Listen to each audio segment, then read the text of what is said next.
दोस्तों जय हिंद। आइए हम लोग शुरू करते हैं एक्सरसाइज 3.1 का क्वेश्चन नंबर 3 है। कौन सा है? Question number 3। ये बच्चों क्लास 10th की हम लोग बात कर रहे हैं। ये कहता है कि A1/A2 B1/B2 और C1/C2 की तुलना कर ज्ञात कीजिए कि निम्न रैखिक समीकरणों के युग्म संगत हैं या असंगत। ठीक है, तो आइए हम लोग पहले सीख लेते हैं संगत और असंगत क्या होते हैं, उसको समझ लें, फिर उसके बाद हम लोग बात करते हैं। ठीक है, चलिए संगत और संगत समझते हैं।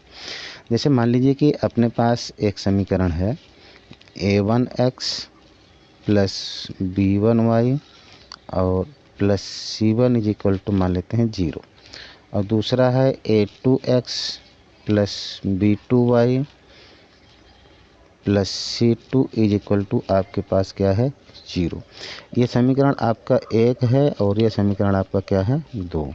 ठीक है, तो आपके पास 2 समीकरण हैं। अब इसमें आप समझिएगा, यदि A1/A2 ठीक है बराबर B1/B2 ऐसा अगर दिया गया है, तो इसका मतलब ये है कि ये दोनों एक दूसरे को मतलब पैरेलल होंगी, ऐसे लाइन होंगी और ये ऐसे लाइन होंगी, दोनों होंगी क्या पैरेलल, यानी ये एक दूसरे को कभी नहीं काट पाएंगे, कभी नहीं काट पाएंगे। तो इसी को कहा जाता है असंगत। क्या कहा जाता है? असंगत। और अगर मान लीजिए कि A1/A2 is equal to B1/B2 ऐसे दिया गया है, लेकिन मान लीजिए कि ये बराबर नहीं है, तो इसका मतलब एक लाइन ऐसे कुछ होगी, एक लाइन ऐसे कुछ होगी, दोनों लाइन एक दूसरे को कहीं ना कहीं प्रतिच्छेद करेंगे। इसी को कहा जाता है संगत, यानी इसके एक हल होंगे। कैसे? कितने हल होंगे? एक हल होंगे। ठीक है, इसको क्या कहा जाएगा? संगत कहा जाएगा। तो आप संगत और असंगत समझ गए। अच्छा, ये लाइन आप क्या समझ पा रहे होंगे, समझाते हैं आपको। जैसे ये आपके पास एक इक्वेशन दिया गया है, इसी इक्वेशन को अगर हम लोग ग्राफ में चेक देखेंगे, कार्तीय तल जिसको आप कहते हैं, इसमें अगर आप देखेंगे तो कोई एक लाइन मिलेगी। ठीक है, इसके लिए एक लाइन ये मिलेगी और इसके लिए एक लाइन ये मिलेगी।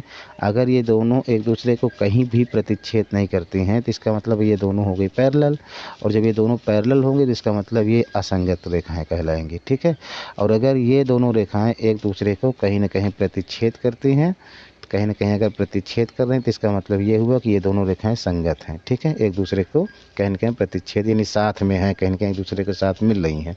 और ये कभी भी एक दूसरे के साथ नहीं मिल पा रही हैं, इसका मतलब ये असंगत है। आप ऐसा भी सोच करके याद कर सकते हैं। ठीक है, तो आइए शुरू करते हैं क्वेश्चन नंबर 1 को कैसे किया जाए। ठीक है, आइए देखते हैं।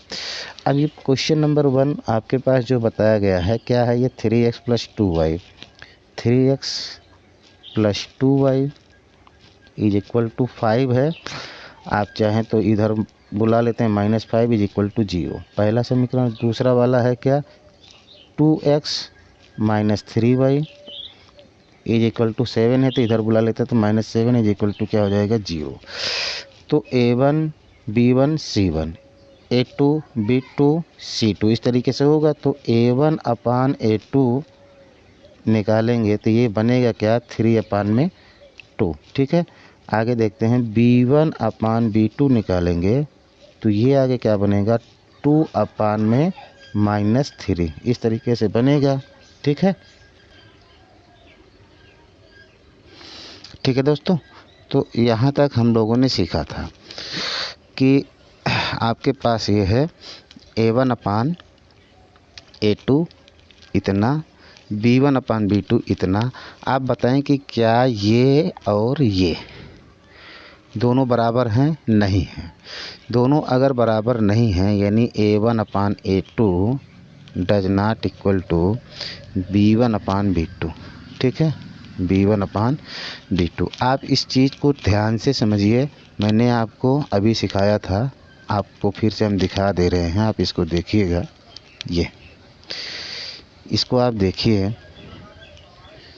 कि अगर ये A1/A2 B1/B2 बराबर नहीं है, तो इसका मतलब ये क्या होंगी? संगत होंगी, यानी एक दूसरे को ये रेखाएं कहीं न कहीं प्रतिच्छेद करेंगी। ठीक है मेरे भाई, तो ऐसी ही बात आपके पास क्वेश्चन नंबर 1 में बताया गया है। ठीक है, इसका मतलब ये पहला क्वेश्चन जो आपका है ये कैसा है, संगत है। ठीक है, मुझे लगता है कि आप इस टाइप के सवाल को खूब आसानी से समझ सकते हैं। चलिए देखते हैं अगले सवाल को। इसको पहले इरेज कर दें तो फिर बताते हैं अगले सवाल को। ठीक है, देखिए,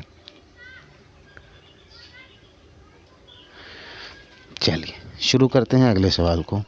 अगला क्वेश्चन आपके पास क्या कह रहा है, ये वाला कितना है, इसी को हम डायरेक्ट यहीं से लिख लेते हैं। ए की वैल्यू कितना है, यहाँ लिख लेते हैं। ए की वैल्यू 2 है, यानी कि A1/A2 कि अगर हम लोग सॉल्व करें तो 2/A2 कितना होगा, 4। ठीक है भाई, इसको सॉल्व करेंगे तो ये क्या देगा, 1/2। ठीक है, B1/B2, ठीक, B1/B2 को अगर इसको सॉल्व करेंगे तो B1 की वैल्यू कितना है, -3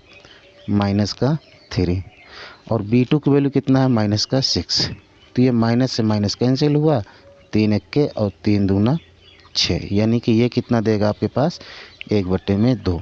अगर इसको आप ध्यान से देखें तो ये बना आपका A1/A2 बराबर B1/B2। ठीक है, तो इसको आप देखेंगे तो ये तो दोनों बराबर हुए, और जब दोनों बराबर हुए तो इसका मतलब ये दोनों रेखाएं समांतर हुई। समांतर हुई तो एक दूसरे को कहीं भी नहीं काटेंगे, ये दोनों रेखाएं समांतर हुई, एक दूसरे को कहीं नहीं काटेंगे। इसका मतलब ये दोनों क्या हो गई, असंगत हो गई। कैसे हो गई, असंगत रेखाएं हैं। ठीक है, कैसी रेखा होंगी, असंगत। तो 2 क्वेश्चन हमने आपको सिखाया, तीसरा, चौथा और ये 5वां। ठीक है, आपको होमवर्क दिया जा रहा है, इसको आप करिएगा। ठीक है, चलिए हम लोग अगले क्वेश्चन की ओर चलते हैं। अगला क्वेश्चन आपके पास क्या कह रहा है, उसको हम लोग देखते हैं। अगला क्वेश्चन आपके पास दिया क्या है, देखिए, ये बोलता है कि निम्न रैखिक समीकरणों के युग्मों में से कौन से युग्म संगत हैं और असंगत हैं। ठीक है, यदि संगत हैं तो ग्राफीय विधि से हल कीजिए। संगत होगा तभी हल होगा, असंगत होगा तो हल होना नहीं है, ये बात तो आप समझ पा रहे हैं। तो ग्राफीय विधि से हम आपको हल करवा देंगे किसी एक क्वेश्चन को। मान लीजिए कि किसी एक क्वेश्चन किसको आप देखिए, अगर आप इसको देखिए ठीक से समझ पा रहे हो तो यहाँ पर A1 की वैल्यू 1 है, यहाँ पर A2 की वैल्यू 2 है, कितना, तो यहाँ 1/2 बनेगा। ऐसे देख लीजिए, डायरेक्ट दिखा देते हैं। A1/A2 पहले क्वेश्चन को कर रहे हैं, 1/2। समझिए बच्चे, यहाँ x का गुणांक कुछ नहीं तो 1 है, यहाँ x का गुणांक कितना है, 2, तो ये हो जाएगा 2। और A2 यहाँ B1 की अपान B2, तो B1 की वैल्यू आपके पास 1 है। ठीक है, और C2 की वैल्यू कितनी है आपके, B2 की वैल्यू आपके पास कितनी हो जाएगी, 2।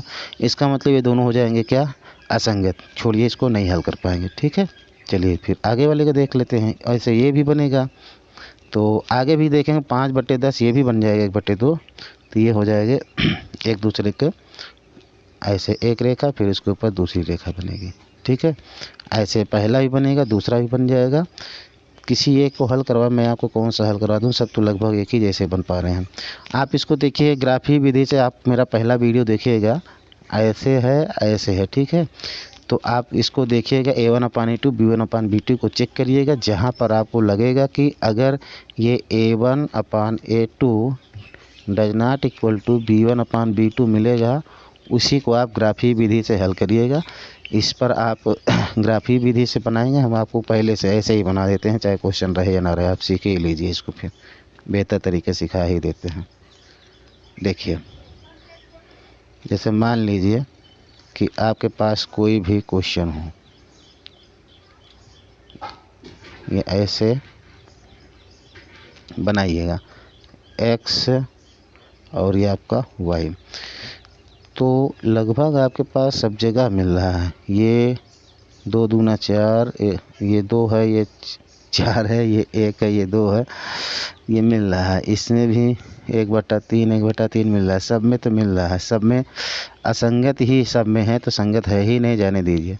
सबको चेक करिएगा, सब में असंगत मिलेगा, इसको भी हल करने की कोई ज़रूरत नहीं है, जहाँ मिलेगा हम करवाएंगे। ठीक है मेरे दोस्त, सब में बराबर नहीं मिले, सब में बराबर हो जाएगा। A1/A2 B1/B2 सब में देखिए ना, इसमें बराबर है A1/A2 और ये B1/B2, हर जगह बराबर ही जब मिलेगा तो हमें करने की ज़रूरत है क्या है, तो सब बराबर होगा तो हम उसको हल ही नहीं कर पाएंगे ग्राफी विधि से। ठीक है, तो आज की क्लास यहीं तक, फिर मिलते हैं अगले क्लास में, तब तक के लिए धन्यवाद।